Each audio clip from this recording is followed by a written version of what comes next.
It was an ordinary Tuesday morning when I received the call that would change my life forever.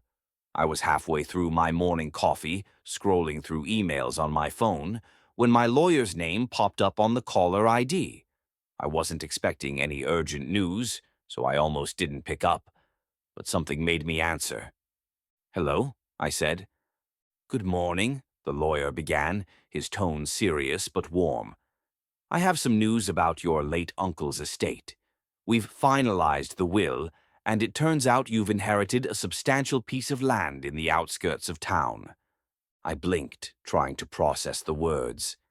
My uncle had always been a quiet man, a bit reclusive, living in a small house on the edge of town. I'd heard stories growing up about how he loved that land. Acres of untouched forest, rolling hills, and a small creek running through the property. But I never imagined I'd actually own it. "How much land are we talking about?" I asked, curiosity now fully piqued. "About 50 acres," he said. "The property has been untouched for decades, but there's one issue. The Homeowners Association, HOA, nearby, has recently developed several homes on what appears to be your land. I believe this calls for a thorough investigation." My heart sank. I knew right away this wasn't going to be a simple inheritance. 50 acres was a lot of land, enough to build, farm, or even create a private retreat. But if others were already encroaching, I was in for a fight. That day I drove out to see the property. The drive itself was nostalgic. The landscape was exactly how I remembered my uncle describing it. Tall pines lined the dirt roads, wildflowers bloomed along the edges, and the air was crisp with the scent of pine needles and earth. I parked near the old fence marking the property line, or so I thought. As I looked out, I saw new houses, dozens of them, stretching across the horizon. Rows of identical suburban homes with manicured lawns, white picket fences, and shiny new cars parked in driveways. It was surreal. My land, or at least what should have been my land, was no longer wilderness but a burgeoning neighborhood. I immediately snapped photos, wanting to document everything. I pulled out the deed papers my lawyer had sent, comparing the property lines to what I saw. The boundaries matched my land exactly. But the homes, they were right on top of it. I couldn't believe it. How could this have happened? Who gave permission to build here? I decided to head to the HOA office, hoping to get some answers. The HOA office was a small, modern building just off the main street. Inside, I was greeted by a woman in her mid-40s, sharp-eyed, impeccably dressed, and with an unmistakable air of authority. She introduced herself as Karen, the HOA president. "Can I help you?" she asked, clearly sizing me up. "I'm the rightful owner of the land where these houses now stand," I said, holding up my deed. "I inherited it recently, and it seems these homes were built without my permission." Karen's eyes flickered with a mix of surprise and something I couldn't quite place. Was it annoyance? Defiance? "Well," she said coolly, "the HOA has been developing this neighborhood for years. All permits were approved by the city. You might want to check with them." I left the office with more questions than answers. Something about Karen didn't sit right with me. Her tone was dismissive, as if she already knew there was a problem but didn't want to deal with it. Over the next few days, I dived into research. I pulled city records, building permits, zoning maps, and historical land surveys. What I found shocked me. The permits were suspiciously approved without any mention of my ownership, and the HOA's development plans included land that was clearly marked as private property. My property. It was becoming clear. These 50 homes were built illegally on my inherited land. The realization hit me like a punch, not just because of the financial loss, but because of the violation. This was my family's legacy, and it had been taken from me. What I didn't know then was that I held more power than I realized. By day, I was the town's police chief, respected and trusted to uphold the law. But no one knew that the same badge that kept the peace also had the authority to challenge the very people who thought they could get away with this. As I stood on the edge of my land that evening, looking out over the homes that shouldn't be there, I felt a surge of determination. This wasn't just about property rights, it was about justice, respect, and reclaiming what was mine. I was ready to fight. And little did Karen or the HOA know, they had just awakened a storm they were not prepared for. The days after I discovered the illegal construction on my land were some of the most frustrating and confusing I've ever experienced. I couldn't believe that while I was still trying to process the inheritance, 50 new homes built without my permission, had sprung up almost overnight. It felt like the land I thought was mine was vanishing right before my eyes, replaced by cement, roofs, and unfamiliar neighbors. I started documenting everything in detail. Each morning I would wake up early and drive to the outskirts of town, to the boundary lines of my inherited property. From the moment I stepped out of my car, the transformation was glaringly obvious. Trees had been cleared, the earth dug up and reshaped, gravel laid down for roads, and rows of houses appearing faster than I thought possible. Construction crews buzzed about like ants, working on different stages of the homes, framing, roofing, painting, all moving with an urgency that felt deliberate, as if they were racing against some invisible clock. What stung the most was the realization that this was happening while I was still grappling with the legalities of ownership.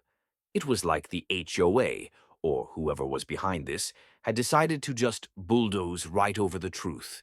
They hadn't just ignored me, they had ignored the law. I pulled out my phone one morning and started taking videos, zooming in on the construction signs, permits posted at the site, and even the HOA logo stenciled on a large banner hanging on a temporary fence. They had made it official looking, but I knew the permits were questionable at best. During one of these visits, I ran into a man wearing a hard hat and a vest labeled Site Supervisor. I introduced myself as the property owner and asked if he had the right to build there. He hesitated, but then nodded confidently. "All permits are in place," he said. "The HOA has the rights, and the city gave approval. You'll have to take it up with them." I thanked him and walked away, feeling more determined but also more isolated. It seemed like a well-oiled machine was already in motion, and I was just a bystander trying to stop it. The neighborhood was being shaped fast. Streets were paved, mailboxes installed, and street lamps put up. One day I even saw children playing near the new homes, their laughter echoing across the land I'd just inherited. It was a cruel contrast, my family's legacy disappearing under the noise of everyday life that now belonged to strangers. That night, I pored over the city's building permits on my computer. Something didn't add up. The dates on the permits were suspiciously recent. Most were issued after my uncle passed away, and none of them had my name or any family members listed as an interested party. I cross-checked the property records, and there it was, a glaring error, or more likely, a deliberate omission. The HOA or developers had filed permits for land that was not theirs to develop. I decided to reach out to the city's planning department. I called and requested all documents related to the development permits in that area. The clerk was polite but non-committal, and I sensed a bureaucracy unwilling to dig too deep. Still, I pushed for every record, every email, every approval tied to those 50 homes. A few days later, I got a call from an anonymous city employee who warned me to be careful. "This HOA is connected," they said quietly. "There's political influence here. Don't expect it to be straightforward." That warning only fueled my fire. In the meantime, the community around the development was starting to notice me.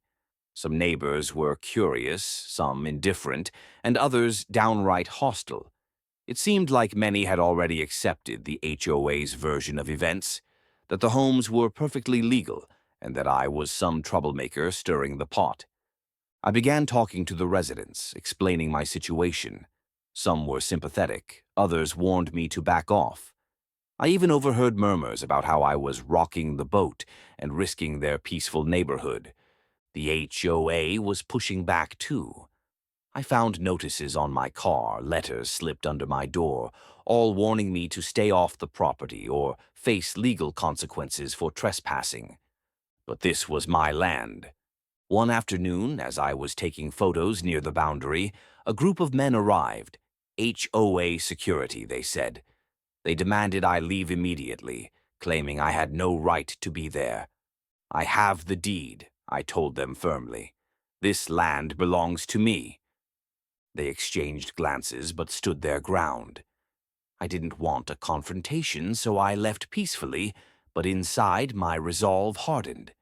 This was no ordinary property dispute. It was an invasion, an attempt to take away what was mine through speed, force, and bureaucratic maneuvering. I knew the only way forward was to expose the truth. I needed to rally the town, bring in experts, and most importantly, leverage my position as the police chief to ensure the law was upheld. The invasion had begun, but I wasn't going to let it stand. If the illegal development on my land was a storm, then Karen was the eye of it, calm, calculating, and utterly unshakable. After several weeks of battling red tape and witnessing the rapid construction of 50 homes on my inherited property, I knew that to understand what I was really up against, I needed to confront the woman at the center of this whole operation, Karen, the HOA president. I first met her briefly when I visited the HOA office, but I knew there was a lot more beneath that polished exterior. So I decided to dig deeper. Karen Reynolds was a familiar name in our town, not necessarily for good reasons. She was known for running the HOA with an iron fist, controlling every aspect of the neighborhood's affairs, from landscaping regulations to parking permits. Residents whispered about her authoritarian style and her uncanny ability to push through developments and changes with little opposition. Her reputation as a Karen, the stereotypical aggressive, entitled HOA president, was well earned, but few knew just how far she was willing to go. I arranged a meeting through a mutual acquaintance, the town's mayor's assistant, who was wary but curious about the property dispute. When I walked into the HOA's sleek conference room for the meeting, Karen was already there, seated behind a large mahogany table, her posture perfect, her expression unreadable. "Detective Chief," she greeted me smoothly. "I assume you're here about the land?" I nodded. "Yes, Karen. I'm the rightful owner of the land where these 50 homes stand, and it's clear they were built without my permission." She smiled, but it didn't reach her eyes. "We've done everything by the book. The city approved the permits. The homes meet all regulations. You may have inherited the land, but development rights are a different matter." "Development rights?" I asked. "That's a convenient excuse. The permits were approved without notifying me or even acknowledging my ownership. That's not by the book." Karen's eyes narrowed slightly, but she maintained her calm. "Sometimes the law is complicated. Sometimes the city makes exceptions. The HOA is acting in the community's best interest, providing affordable housing, growing the neighborhood."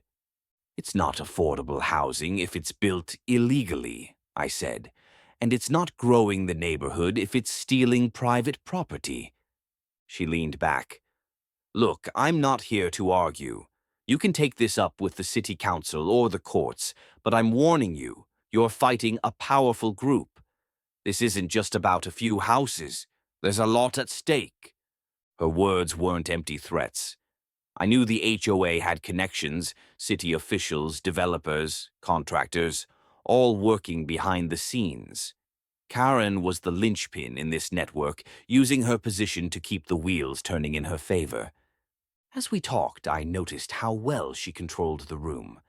Every question I asked was met with a polished answer or a deflection. She was a master at masking the truth, making it seem like I was the unreasonable party. But I wasn't convinced. After the meeting, I spoke to a few neighbors, some who admired Karen's leadership and others who quietly complained about her overreach. One longtime resident told me about how Karen had pushed through smaller projects before, often bending rules and intimidating dissenters. "There's no stopping her once she sets her mind to something," the resident said. "She's got power, and she's not afraid to use it." I also uncovered that Karen had been involved in similar disputes in neighboring towns, always connected to controversial developments. It seemed like this wasn't her first rodeo. One night, I found myself staring at the files I had collected, permits, emails, complaints, and it became clear that Karen was orchestrating this entire scheme to expand the HOA's influence, regardless of legality or fairness. I realized I needed allies. Fighting Karen alone without support would be an uphill battle.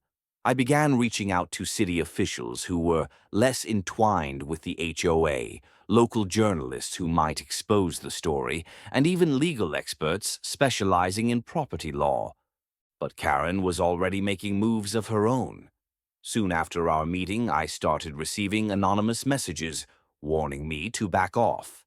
HOA security began shadowing my visits to the property, and Karen herself ramped up her public appearances, presenting a narrative that painted the development as a community triumph and casting doubts on my claims. It was clear she wasn't going down without a fight, and neither was I. Karen Reynolds was more than just the HOA president. She was the queen of unauthorized construction, wielding power behind the scenes to reshape the land and the lives tied to it. And I was the unexpected challenger who was about to disrupt her carefully crafted empire. The battle lines were drawn. By the time I was done with that tense meeting with Karen Reynolds, I knew the fight was far from over. In fact, it was just beginning. The next step was clear. I had to uncover the specific ways the HOA and the developers had broken the law. It wasn't enough to just say they were trespassing or ignoring my ownership. To reclaim my land and assert my rights, I needed hard evidence, documented proof that the development was illegal, forged permits, fraudulent approvals, or violations of zoning laws. I started with the building permits. These were the official documents supposedly allowing the construction of the 50 homes on my inherited property. I requested copies of every permit issued for the area through the city's planning department, cross-checking dates, signatures, and plot boundaries. The records they gave me were thick and technical, filled with legal jargon and codes. But one thing became immediately clear. The permits referenced land plots that didn't match my property lines. A careful comparison of the legal descriptions in the permits and my deed showed a blatant discrepancy. The permits claimed the development was on public land or HOA-owned lots adjacent to my property, but the coordinates and boundaries in the documents overlapped heavily with my inherited land. In short, they had submitted permits for land that wasn't theirs, land that legally belonged to me. I called a surveyor I trusted to come out and conduct a professional survey of the property lines. His findings were unmistakable. The new homes were built squarely within my property boundaries. This was more than an oversight. It was outright encroachment. Digging deeper, I uncovered evidence that some of the permits had been fast-tracked suspiciously quickly. Normally, these applications went through rigorous reviews, public notices, and community hearings. But these approvals had skipped many of those steps. It seemed as though the HOA had leveraged political connections to bypass normal procedures. I then turned to zoning regulations.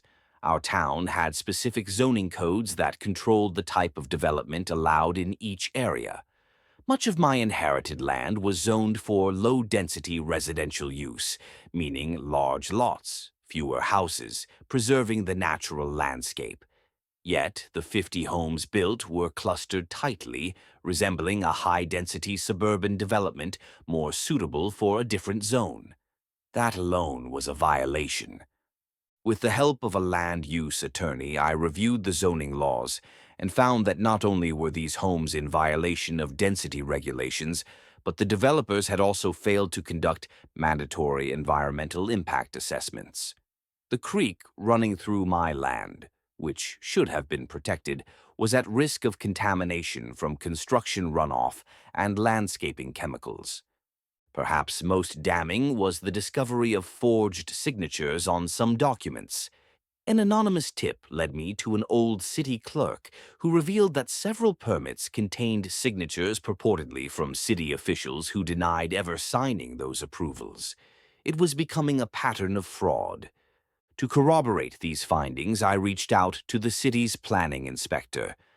At first, he was reluctant to speak openly, but after I revealed my position as police chief and presented my evidence, he confided that many people in the department were uneasy about the approvals, but feared retaliation if they spoke out.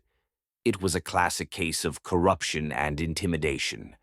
Armed with this mountain of evidence, I realized that this wasn't just about a property dispute. It was a criminal conspiracy to steal land and circumvent laws for profit. The HOA, led by Karen Reynolds, had orchestrated an illegal development project by falsifying permits, manipulating zoning laws, ignoring environmental safeguards, and intimidating officials who might oppose them. But I had more than just evidence. I had the law enforcement authority to take action. I started coordinating with my legal team to prepare for potential lawsuits, and I opened an internal investigation within the police department to look into possible criminal fraud connected to the HOA and its affiliates. I also began documenting everything meticulously: emails, phone calls, meetings, and encounters with HOA representatives. Transparency and thoroughness would be key in the coming battle. Despite the growing pressure, Karen and her allies continued to publicly insist that everything was legitimate. They held community meetings where they presented glowing reports and dismissed my claims as baseless. They even tried to discredit me personally, whispering that I was using my police chief position to bully innocent homeowners. But I refused to be intimidated. I arranged for an independent audit of the building permits and zoning compliance, which further confirmed the irregularities. Environmental groups also started taking an interest after I raised concerns about the creek and surrounding wildlife habitats. The deeper I dug, the clearer the picture became. The illegal construction on my land was the result of a calculated and systematic effort to circumvent laws, ignore property rights, and enrich a connected few at the expense of justice and community integrity. The stakes were high. If I failed to act, not only would I lose my land, but the precedent would encourage more illegal developments elsewhere. This was about protecting the rule of law, community values, and the legacy left to me by my uncle. With a clear understanding of how they broke the rules, I was ready to take the fight to the next level. One of the most surprising elements of this entire saga, and a secret I kept closely guarded, was my dual role in this battle. By day, I was the police chief of this small town, sworn to uphold the law, protect the citizens, and maintain order. By night, I was the aggrieved landowner, fighting an illegal housing development that threatened to consume my family's inheritance. This hidden identity wasn't just a coincidence. It became my greatest asset and, at times, my biggest challenge. From the outset, I understood that revealing my position as police chief could either intimidate the HOA and its developers or provoke an even stronger backlash, so I carefully weighed my options. Early on, I decided to keep my role under wraps when dealing directly with the HOA. Karen Reynolds and her allies had proven they were well-connected and ruthless, and I feared they would use my official position against me to discredit my claims or create conflicts of interest. In public, I posed as a concerned property owner and let the facts speak for themselves. Yet, behind closed doors, I began quietly leveraging my authority. I called in favors from trusted colleagues in the police department to gather intelligence, monitor the construction activity, and keep an eye on any suspicious behavior from HOA security or contractors. We set up discreet patrols around the property to prevent harassment or illegal activity. My knowledge of law enforcement and local government processes became invaluable. I understood the nuances of permits, zoning codes, and municipal regulations better than most, and I used that expertise to identify loopholes and weaknesses in the HOA's legal defenses. But it wasn't just about strategy. It was also about credibility. When I eventually needed to escalate this case to the city council, the courts, or the media, revealing my position would underscore the seriousness of my claims. A police chief wouldn't stake their reputation on frivolous accusations. That moment came sooner than I expected. At a city council meeting called to discuss the neighborhood development, I decided to speak publicly. Standing in front of a packed room, I introduced myself as the police chief and the rightful owner of the disputed land. There was a stunned silence, followed by murmurs. I laid out the evidence, the forged permits, the zoning violations, the environmental risks, and the blatant disregard for property rights. My duty as police chief is to uphold the law, I said firmly. But today, I am also a citizen demanding justice for my property and for this community. The room buzzed with mixed reactions, some supportive, some skeptical, others visibly uncomfortable. Karen was there too, her expression unreadable, but her eyes locked on me like a predator. From that point on, my identity as the police chief could no longer be hidden. The HOA and its supporters launched a counter-campaign to undermine me, accusing me of abusing my power to influence the investigation. Rumors circulated that I was using my badge to intimidate neighbors and halt development unfairly. I faced internal scrutiny as well.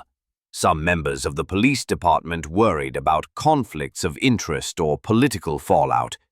I made it clear that I was committed to transparency, and I requested that any investigation into my conduct be conducted independently.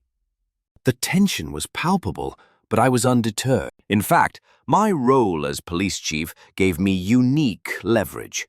I knew the importance of evidence, procedure, and chain of custody.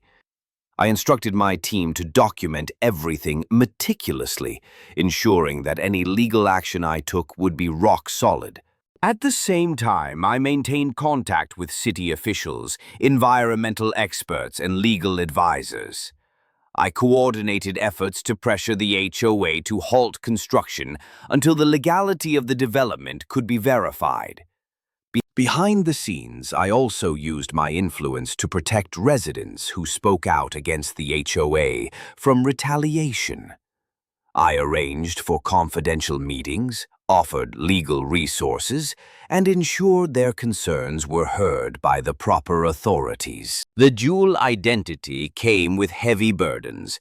Balancing my responsibilities as police chief with my personal battle required discretion and stamina. I couldn't let emotions cloud my judgment or compromise my official duties. But I also recognize that this unique position gave me the power to challenge corruption from within the system, ultimately revealing who I was, not just a Karen and the HOA could no longer dismiss me as a mere nuisance. They had to reckon with the fact that the person standing in their way was the very enforcer of the law in our town. That realization marked a turning point in the conflict, one that would escalate the stakes and push both sides toward a showdown neither was prepared for. After weeks of gathering evidence, navigating bureaucratic roadblocks, and facing off with Karen Reynolds and her HOA cohorts, the conflict had finally escalated to the battlefield I had anticipated all along. The courtroom. This was where the fate of my inherited land and the legality of those 50 illegally built homes would be decided. It was the ultimate test of whether justice would prevail over power, influence, and corruption. I retained a top-notch legal team experienced in property law, municipal litigation, and environmental regulations. Together, we meticulously prepared our case, aiming to expose the full extent of the HOA's illegal actions and to halt the construction and occupation of homes on my land immediately. The initial filing was a complex, multi-pronged lawsuit. We sought to invalidate the building permits issued for the properties that encroached on my land, demand the removal of the illegally constructed homes, and obtain compensation for damages and loss of property rights. The suit also included allegations of fraud, forgery, and conspiracy involving the HOA, developers, and certain city officials. The courtroom atmosphere was tense from the outset. The HOA had assembled a team of high-powered attorneys ready to defend Karen Reynolds and the development with every legal maneuver available. They argued that the permits were valid, the construction was approved through proper channels, and that the ownership dispute was irrelevant to the development's legality. But the weight of our evidence was undeniable. We presented expert testimony from the surveyor, confirming the boundary violations, documentation of forged signatures on permits, and detailed analyses showing the zoning violations and environmental risks. One of the most powerful moments came when the city's planning inspector testified confidentially, revealing the undue pressure the department faced to approve the permits without proper review. His testimony illuminated the web of political influence that had allowed the HOA to bypass legal safeguards. Throughout the proceedings, Karen Reynolds maintained a calm, controlled demeanor, but I could sense the strain beneath her composure. The courtroom battle wasn't just about property lines anymore. It was a fight for control, power, and reputation. I attended every hearing, not only as the plaintiff, but as the police chief committed to upholding the law. Some opposing counsel tried to paint me as biased or abusing my position, but my legal team's transparent approach and adherence to protocol made those attempts fall flat. The media caught wind of the case and started reporting on the unusual drama unfolding in our town. Headlines ranged from Police Chief versus HOA Queen to Illegal Housing Scandal Rocks Community. Public opinion began shifting, and some residents who had initially sided with the HOA started voicing support for my claims.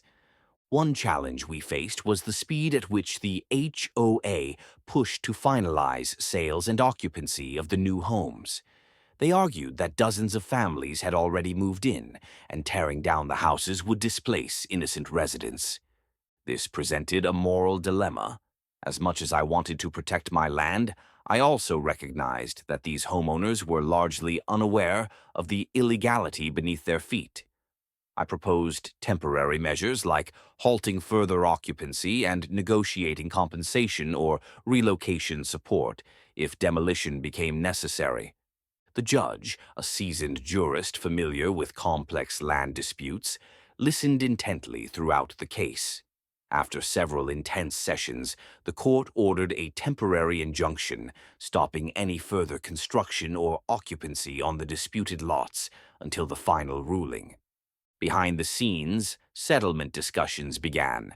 Karen and her attorneys floated offers to buy out my claim or to retroactively legalize the development in exchange for financial compensation. I considered these options carefully, but ultimately I knew the fight wasn't just about money. It was about principle, justice, and protecting property rights from being trampled by powerful interests. In one particularly dramatic hearing, I confronted Karen directly, challenging her on the ethical and legal violations the HOA had committed. The exchange was heated but professional, underscoring the personal nature of the battle. As the case progressed, I also worked with environmental groups and city officials to address the ecological concerns raised by the construction. Their involvement added another layer of pressure on the HOA to comply with regulations.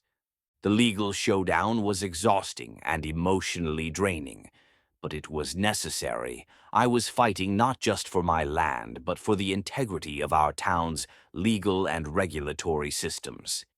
The case became a landmark example of how citizens could stand up to overreach by local power brokers and demand accountability. Though the final ruling was still pending, I felt a sense of hope. The scales of justice, which had seemed so heavily tilted, were beginning to balance. The courtroom was no longer just a place for legal arguments. It was the arena where truth, law, and determination collided, and I was ready to see it through to the very end. As the legal battle raged on in the courtroom, it became clear that the story I had uncovered was far more complicated and darker than I initially suspected. Karen Reynolds, the seemingly confident and unshakable HOA president, wasn't just a forceful leader with questionable ethics. She was the mastermind behind an elaborate web of deception, manipulation, and outright lies that reached far beyond the illegal construction on my inherited land. The more I investigated, the more I realized how deeply entrenched Karen's influence was in the town's political and development machinery. She didn't just push boundaries. She rewrote the rules entirely, exploiting loopholes and silencing opposition with a network of allies and carefully crafted falsehoods. My breakthrough came when an anonymous whistleblower within the HOA reached out to me. This insider was nervous but determined to reveal the truth.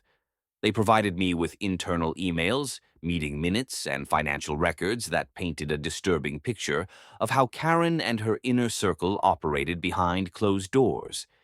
The documents showed coordinated efforts to obscure the illegal development. For instance, HOA board meetings were manipulated to exclude any mention of the encroachment on my land. Minutes were altered or never recorded properly, ensuring there was no official record of dissent or concern.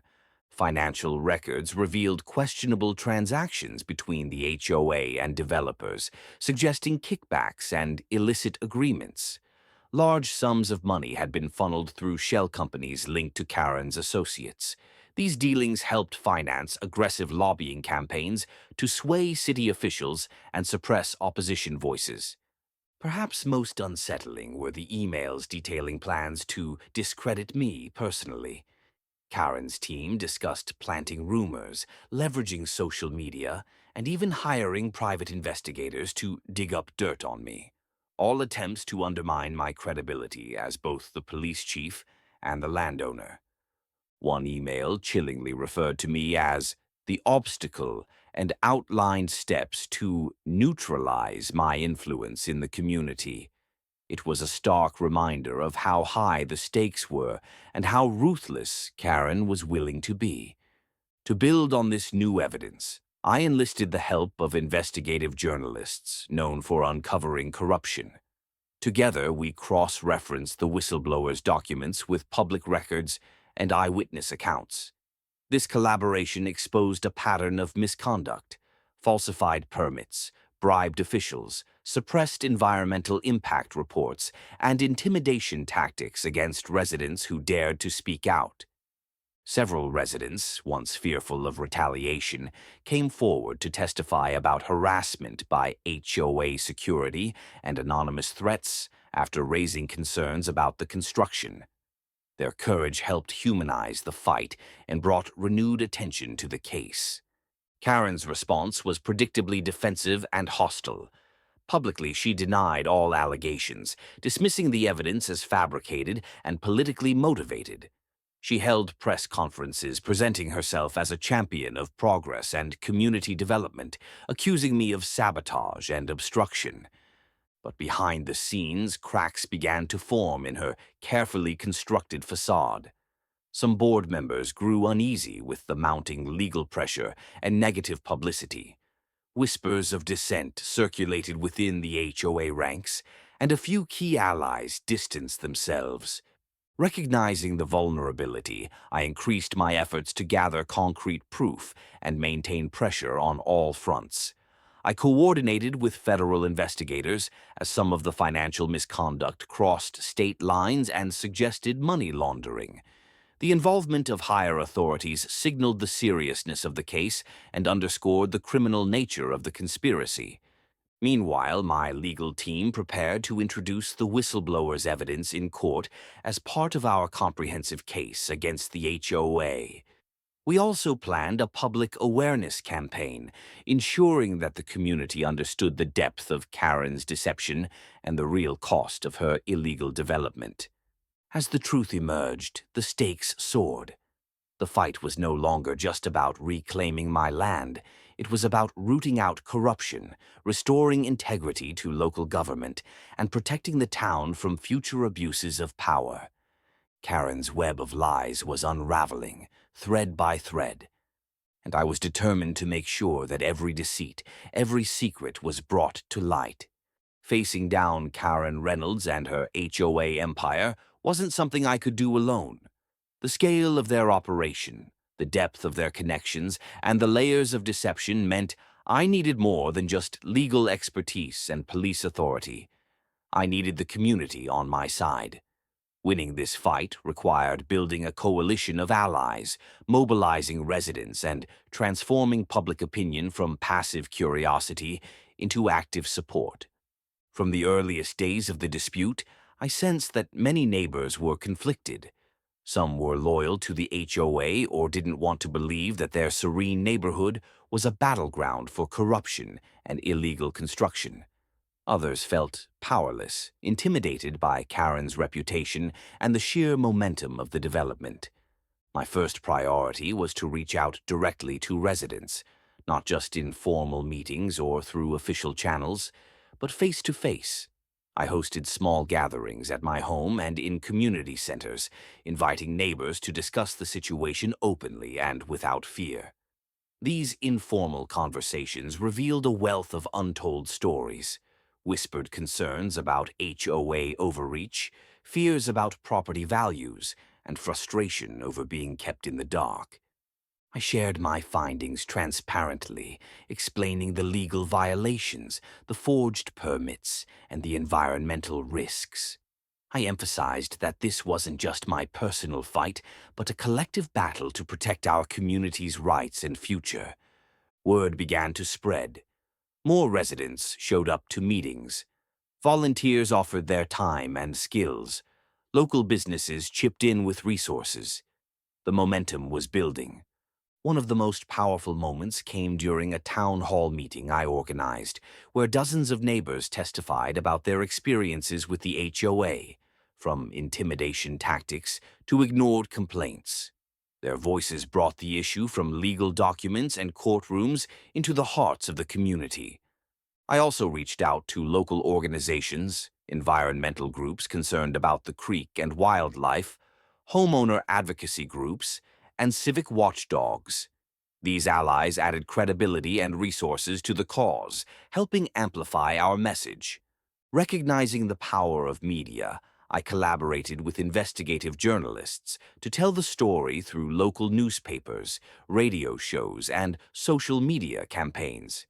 We crafted a narrative that highlighted the corruption, the legal battle, and the community's determination to stand up to abuse. To keep residents informed, we launched a dedicated website and social media pages, posting regular updates, documents, and opportunities to get involved. Transparency and communication became cornerstones of our strategy. I also understood the importance of building political support. I met with sympathetic city council members, state representatives, and even county officials who were concerned about the implications of the case. Their backing added pressure on the HOA and the developers. During this time, Karen and her team tried to counter our efforts with their own PR campaign, organizing neighborhood block parties, distributing flyers touting the benefits of the development, and painting me as an obstructionist. But the growing wave of community support made it harder for them to maintain their narrative. To protect vulnerable residents from retaliation, I coordinated with legal aid groups to provide advice and, when necessary, protection orders. We set up a confidential hotline for reporting intimidation or threats. One of the most inspiring aspects of this fight was witnessing neighbors, some of whom barely knew each other, come together with a shared sense of purpose. From organizing petitions to attending city council meetings en masse, their commitment was a powerful force. Through these combined efforts, the narrative shifted. The community was no longer a passive observer, but an active participant in demanding justice. By rallying the community, I transformed what could have been an isolated legal dispute into a grassroots movement with real power. This collective strength would be crucial in overcoming the HOA's entrenched influence and ensuring that the law prevailed. In the end, it wasn't just about the 50 homes or the stolen land. It was about reclaiming our community's voice, standing against corruption, and forging a future based on integrity and respect. And that was a battle worth fighting. Together, the momentum we built with the community's support and the mounting legal pressure seemed to shake the foundations of Karen Reynolds' once untouchable HOA. But as the walls closed in, her response grew more desperate and aggressive. What started as a contentious dispute escalated into a full-blown confrontation that tested every ounce of my resolve and my ability to keep the peace as both a landowner and the police chief. The breaking point arrived on a humid summer evening, just days after the court issued a temporary injunction, halting further occupancy of the illegal homes.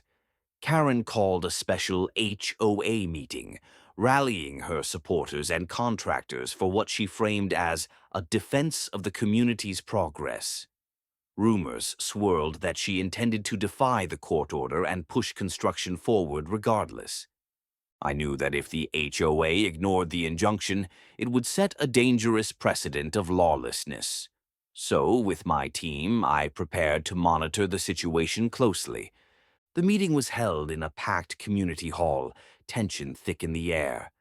Karen was on her usual confident stage, but this time there was a hardness in her eyes that suggested she was prepared to fight tooth and nail.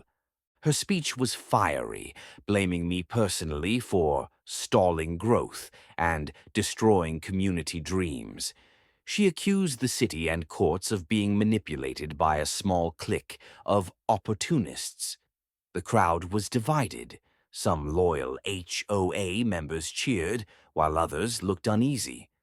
After the meeting, a group of HOA enforcers, including private security hired by Karen, began patrolling near the disputed land aggressively. Reports came in of them intimidating residents who had spoken out against the development and even trespassing onto my property.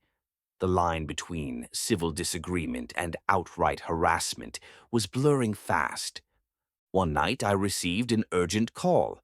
A resident living near the property said several workers were on site after dark, attempting to move construction equipment in defiance of the court order. I personally went to the scene with officers to de-escalate the situation. The encounter was tense. Karen's contractors refused to leave, citing orders from above. I had to use every bit of my law enforcement training to keep tempers in check, ensuring no violence erupted.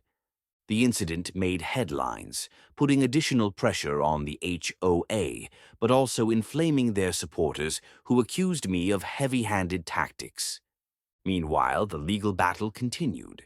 Karen's attorneys filed motions to lift the injunction, alleging that the construction was causing no harm and that the court was overreaching. I responded with detailed affidavits documenting violations and threats. Amid this chaos, threats against me and my family began surfacing. Anonymous letters, menacing phone calls, and even vandalism to my home made it clear that Karen's campaign to neutralize me had darkened into something more sinister. Despite these dangers, I refused to back down. I doubled down on security measures, worked closely with federal investigators who had joined the case, and made public statements condemning the intimidation.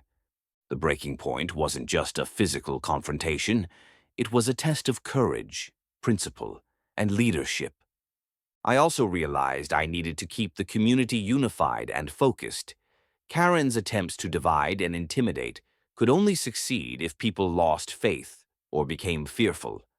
I worked tirelessly to maintain open lines of communication, organize peaceful demonstrations, and spotlight stories of those standing up against corruption. The escalating confrontations exposed the true character of the conflict. It wasn't simply about property lines, but about power, justice, and the willingness to stand firm in the face of adversity. As the tension mounted, I prepared for the possibility that this fight could turn even more volatile. But I also knew that every escalation brought the truth closer to light, and with it, the chance to finally restore order. The breaking point had come, and with it, the ultimate test of who would prevail. Facing down Karen Reynolds and her HOA empire wasn't something I could do alone. The scale of their operation, the depth of their connections, and the layers of deception meant I needed more than just legal expertise and police authority. I needed the community on my side.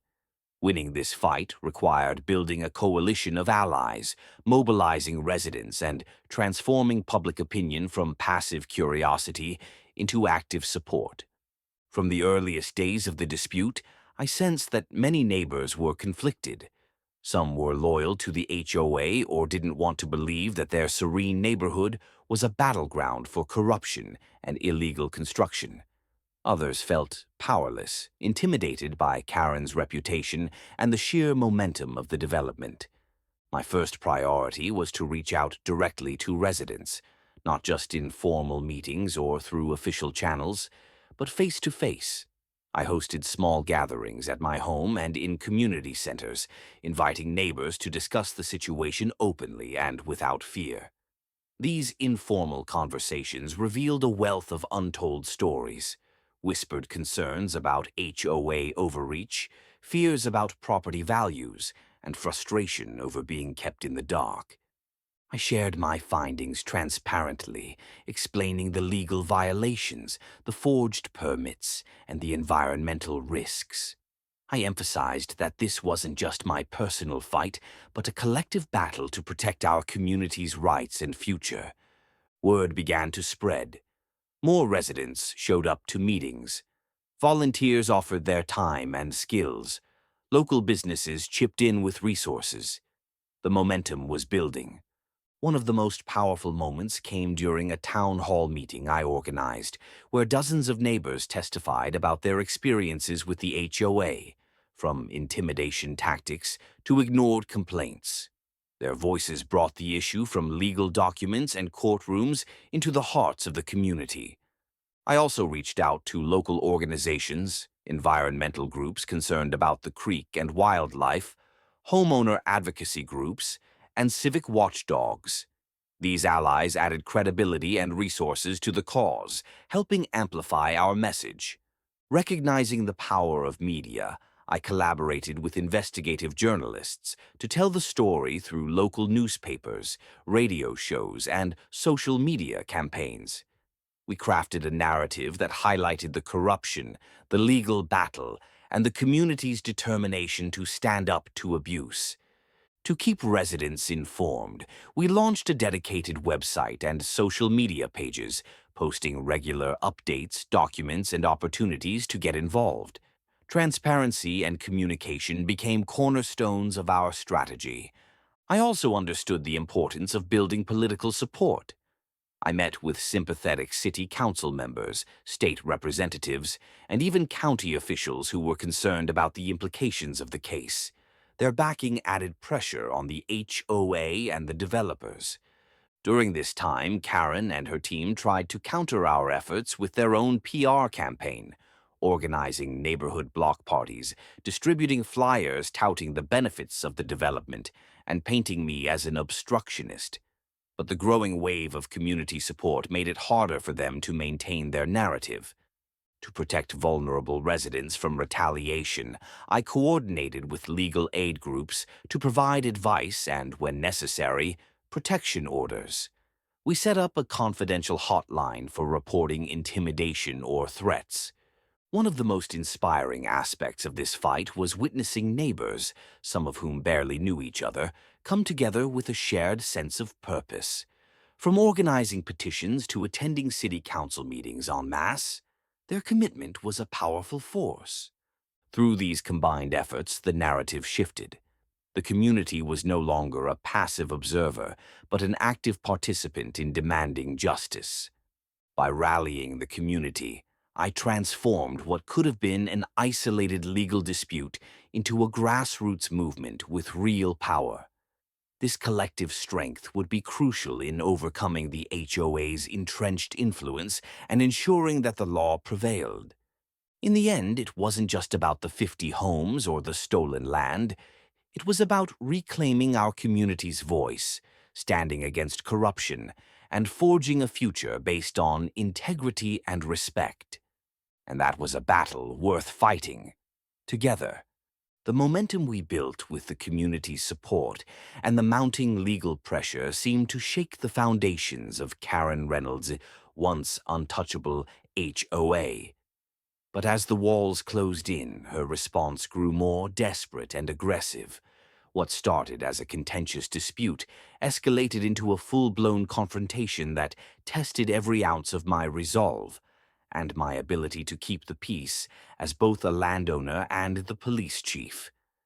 The breaking point arrived on a humid summer evening, just days after the court issued a temporary injunction, halting further occupancy of the illegal homes.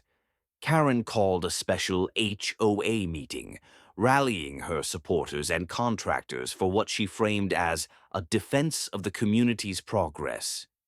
Rumors swirled that she intended to defy the court order and push construction forward regardless. I knew that if the HOA ignored the injunction, it would set a dangerous precedent of lawlessness. So, with my team, I prepared to monitor the situation closely.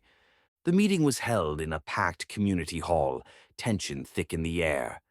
Karen was on her usual confident stage, but this time there was a hardness in her eyes that suggested she was prepared to fight tooth and nail. Her speech was fiery, blaming me personally for stalling growth and destroying community dreams. She accused the city and courts of being manipulated by a small clique of opportunists. The crowd was divided. Some loyal HOA members cheered, while others looked uneasy. After the meeting, a group of HOA enforcers, including private security hired by Karen, began patrolling near the disputed land aggressively. Reports came in of them intimidating residents who had spoken out against the development and even trespassing onto my property. The line between civil disagreement and outright harassment was blurring fast. One night, I received an urgent call. A resident living near the property said several workers were on site after dark, attempting to move construction equipment in defiance of the court order. I personally went to the scene with officers to de-escalate the situation. The encounter was tense. Karen's contractors refused to leave, citing orders from above. I had to use every bit of my law enforcement training to keep tempers in check, ensuring no violence erupted. The incident made headlines, putting additional pressure on the HOA, but also inflaming their supporters who accused me of heavy-handed tactics. Meanwhile, the legal battle continued. Karen's attorneys filed motions to lift the injunction, alleging that the construction was causing no harm and that the court was overreaching. I responded with detailed affidavits documenting violations and threats.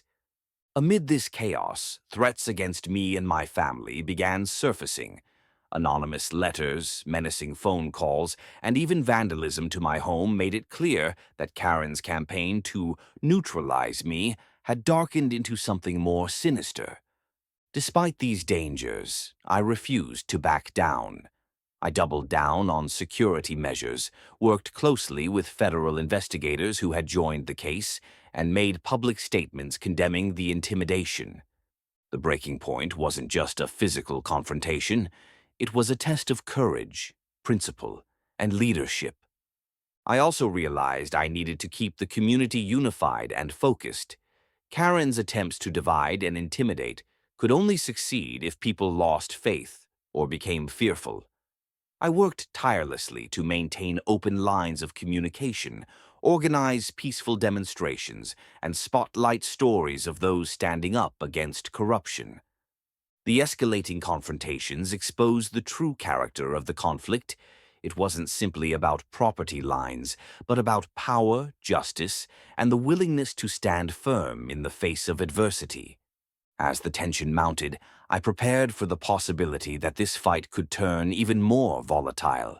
But I also knew that every escalation brought the truth closer to light, and with it, the chance to finally restore order. The breaking point had come, and with it, the ultimate test of who would prevail.